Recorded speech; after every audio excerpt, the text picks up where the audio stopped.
Ladies and gentlemen, welcome to Pittman's Pit and my WWE Hell in the Cell preview and predictions video. Overall, tonight's Hell in the Cell pay-per-view from Boston, Massachusetts is looking like it's going to be a great show. And I'm definitely looking forward to checking it out tonight. I've got the card written down in the order that I believe the matches should appear tonight. And I will be giving you my predictions as to what I think is going to happen on tonight's show. First off, Roman Reigns versus Rusev in a Hell in the Cell match for the United States Championship. This is honestly the match I'm least looking forward to. Their storyline has been all over the damn place and backwards. Roman Reigns still has zero direction with his character. They still have no idea what the heck to do with him. They got the crowd to buy him. And overall, I just don't see why this match gotta be in a Hell in a Cell match in the first place. So I would just get it out of the way, get it over with, trot it out first. And honestly, we all know Roman Reigns is gonna win. Should be a decent match, but I just really don't care. And I don't think the crowd is going to either. So it'll get the match out of the way so it doesn't bog down the rest of the card.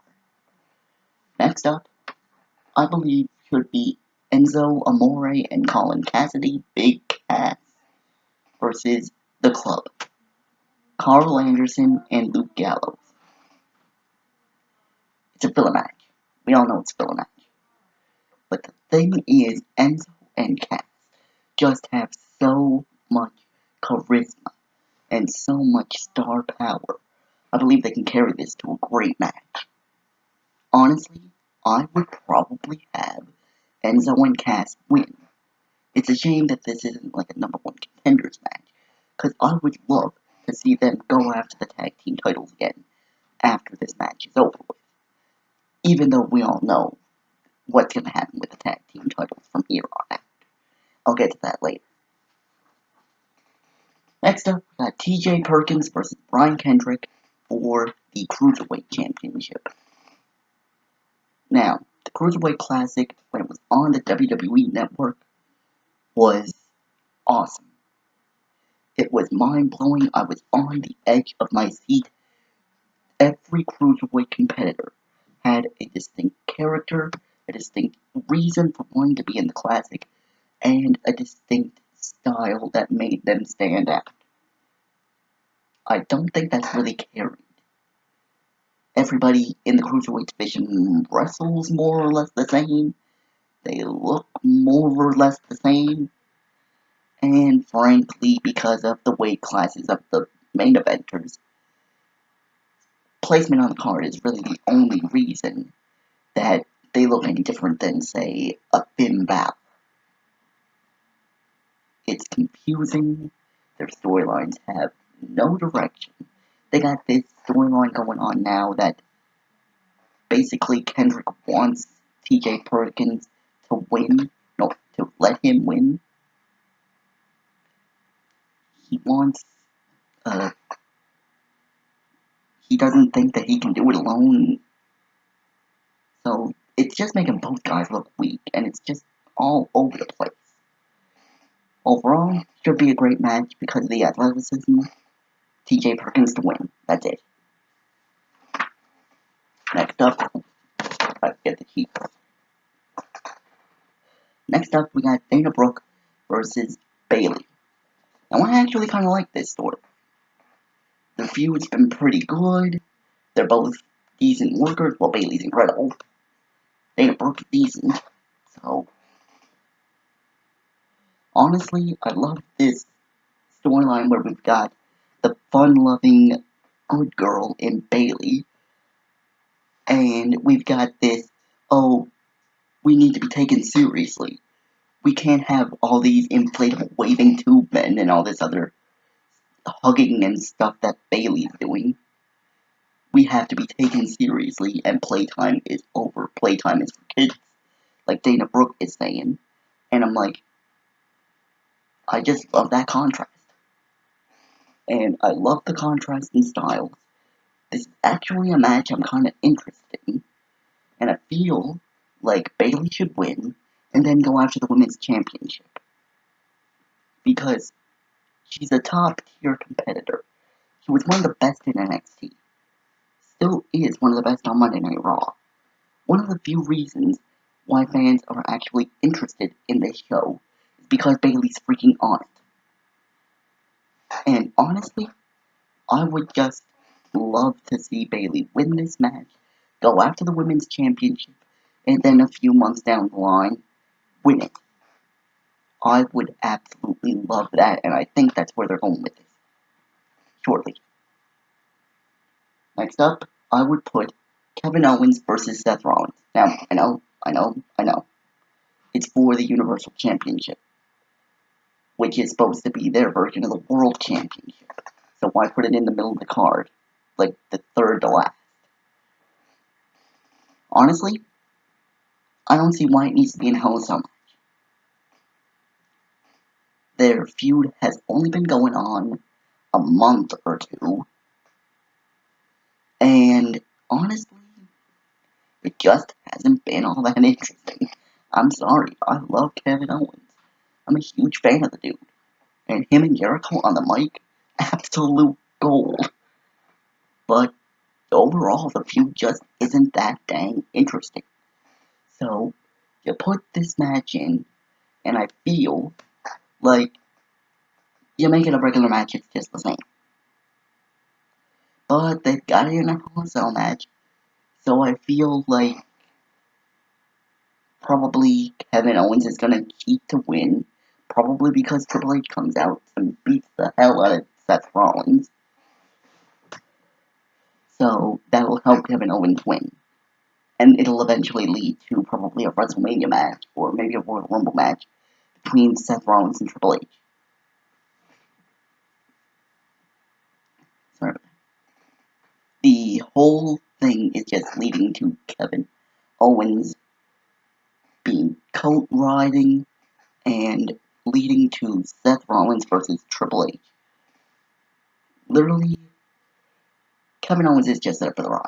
It's Triple H and Seth Rollins. They're the ones that you need to pay attention to. And they're the ones this match is ultimately going to be about.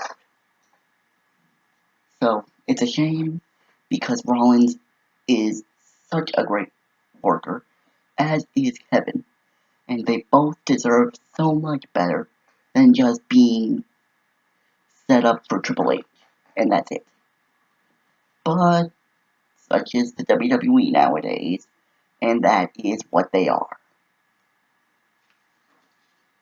Next up, I've got the New Day versus Cesaro and Sheamus.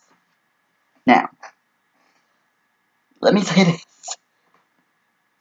I never thought in my life that one of my favorite wrestler groups would be consisting of three guys that dance around, clapping their hands, talking about booty and unicorns, and wearing freaking light up horns on their foreheads. If you would have told me that that was going to be one of my favorite acts in a wrestling show, I would have looked you straight in the eye and said you were crazy. But something about the New Day, they're freaking hilarious, and they're charismatic and good in the ring, and they're just everything that you need to be in a pro wrestling show. So honestly, the fact that they're the tag team champions does not surprise me. And the fact that they are on their way to breaking Demolition's record of the longest reigning tag team champions in WWE history does not surprise me either. On the flip side, Cesaro. I'm a huge fan of Cesaro. He's got the look, he's got the charisma, the fans are freaking behind him, he needs to be in the freaking main event. But the shame of it is that those that powers that be don't seem to agree with the fans. They just don't seem to buy into Cesaro yet. But the fans have been behind him since day one. So putting him with Sheamus, I don't get the logic of it. You have this whole best of 7 series that they did versus Sheamus versus Cesaro, and you have them fight and claim that it's going to be for a future championship opportunity. Everybody thinks that's going to be the Universal Championship, and then they put them together as a tag team going for the tag team titles. Where is the logic of that? I just don't get it.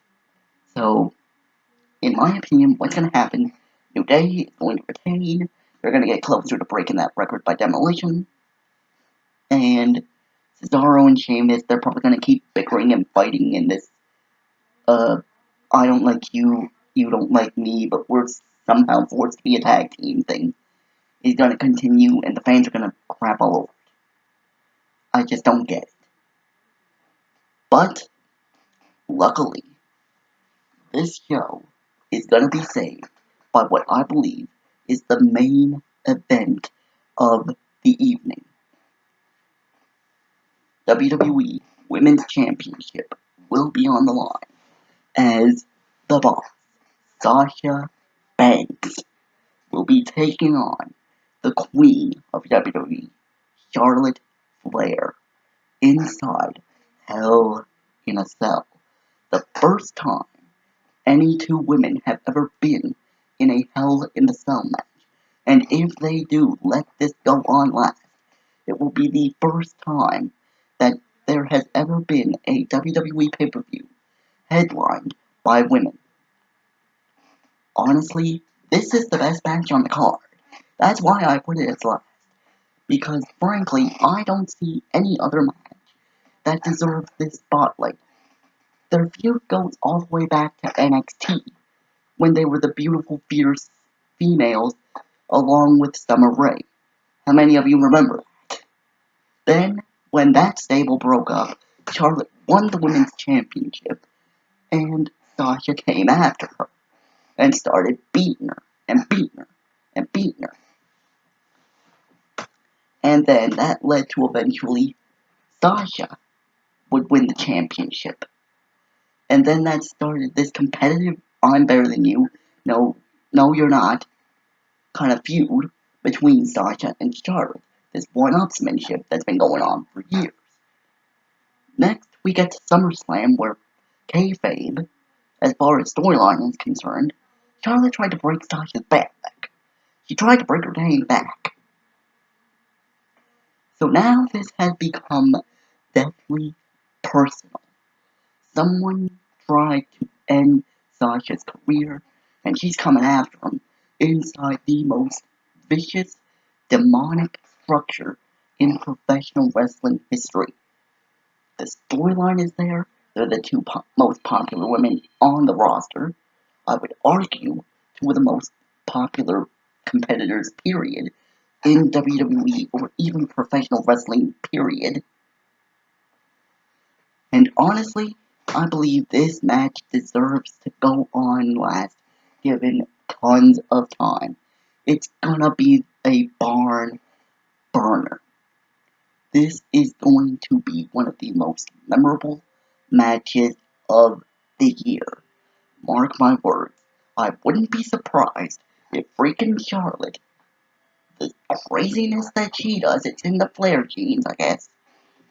I wouldn't be surprised if she does something as insane as climbing the top of the Hell in a Cell with Sasha either coming after her or down below her. And next thing you know, she just jumped off the Summerdon. I wouldn't be freaking surprised. But honestly, this match is all about Sasha Banks. It has to be. Her last title shot that she got when she won the title before, it got completely ruined by the fact that she had some back issues. Not her fault, but seriously, it ruined the fact that we never got a real run from her.